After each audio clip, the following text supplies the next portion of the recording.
What is up, ladies and gentlemen? Happy Tuesday. Let's talk about the WOD. So, warm up, right? 3 rounds.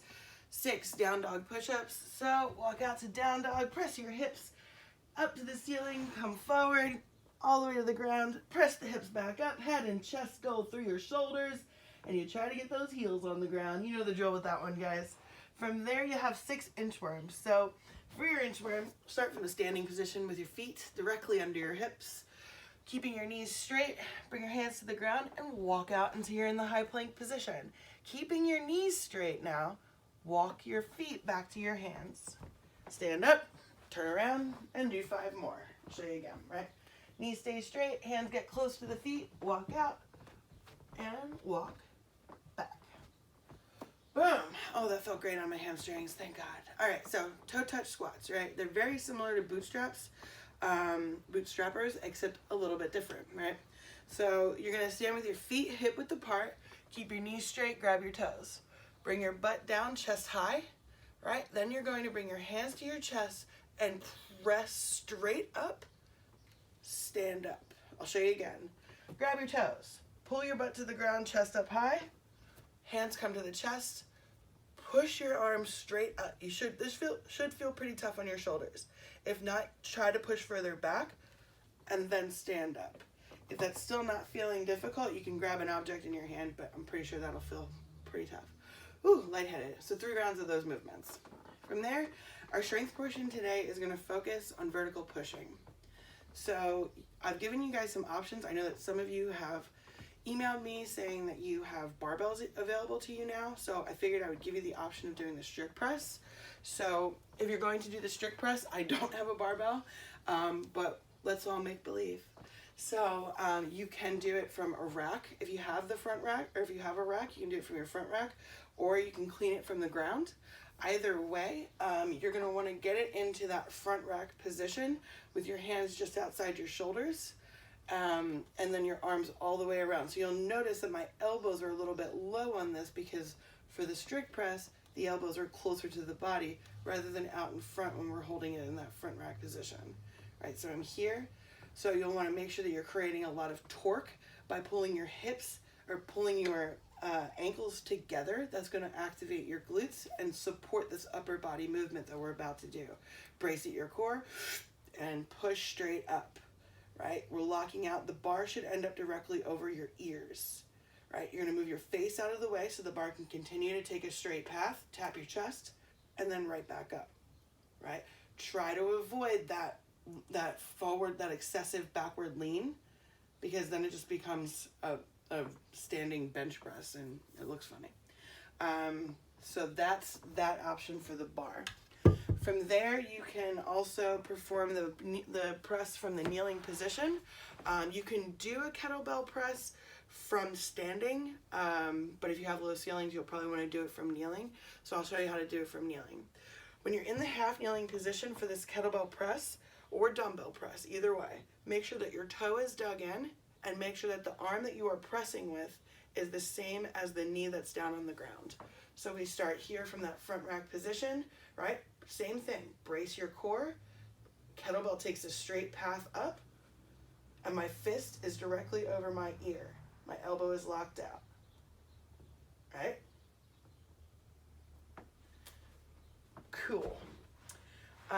Your next option that I've given you, if you have the ability and space to do it, is the handstand push-up, right? So I've got a pillow for my head. So this is not technically RX because it's not online, but for your handstand push-up, kick up. Your hand should be about 6 to 8 inches away from the wall. Okay. Now, when you bend your elbows, you're bending just like you would if you were doing a strict press. This is just an upside down strict press. So your elbows are staying over your wrists, right? And then you can do a strict handstand push-up.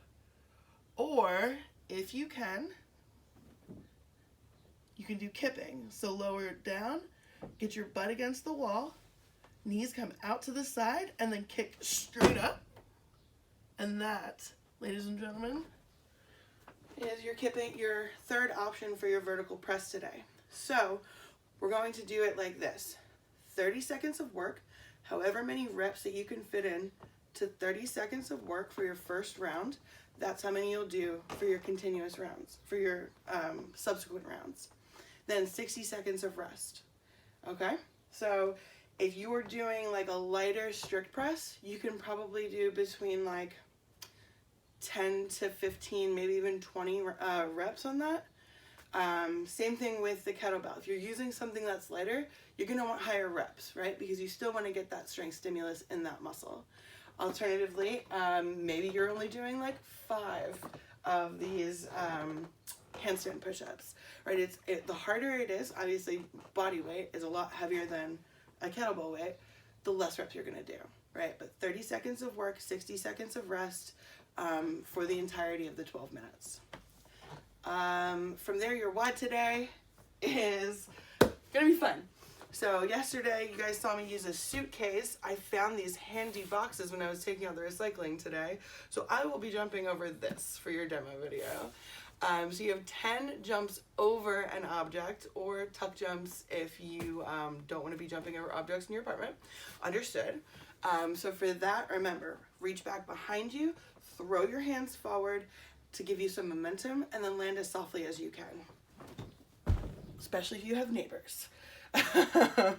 So I'll show you on the way back. That was really soft. Good for me.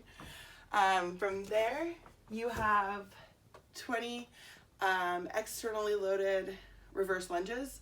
You can use a heavy backpack for this. You can use a dumbbell for this, or a kettlebell. I'm going to rack my dumbbell on my back to show you what a back rack dumbbell reverse lunge looks like. So I have my dumbbell back here. It's resting on my shoulders, but held there in place by my hands. I'm going to take a step back, tap the knee, don't let it bang. All right, let's follow Grant's anti-jiggle policy. Alternating, you have 20 of those. From there, you have 30 kettlebell swings, right? So if you have the space, you can do American.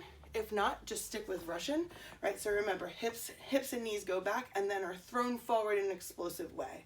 And that is what brings the kettlebell up. If you're doing American, punch the ceiling. All right? You can do kettlebell swings if all you have is a dumbbell. Fear not. I would suggest doing American, and I'm not going to try, or Russian, and I'm not going to try American on this video. So same thing. Get a good grip on the dumbbell, throw your hips back, and then explode forward. Okay? It's a little bit different challenge on the grip there. Finish it up with a 6-minute EMOM of core movements. There are no rest in these movements. You're just going to go through all 3 of them twice and then rest at the end. Flutter kicks, chin to chest, right? Get your hand under your butt to keep your back nice and flat on the ground. From there, you have sit-ups. Shoulder blades come to the ground, shoulders go past the hips, and then leg lifts. So bring it up until your body is the letter L, and then back down. So 6 minutes of those 3 movements. So that'll take you, or that'll be 2 rounds of those. Yeah, it's gonna be a lot of fun, guys. Enjoy.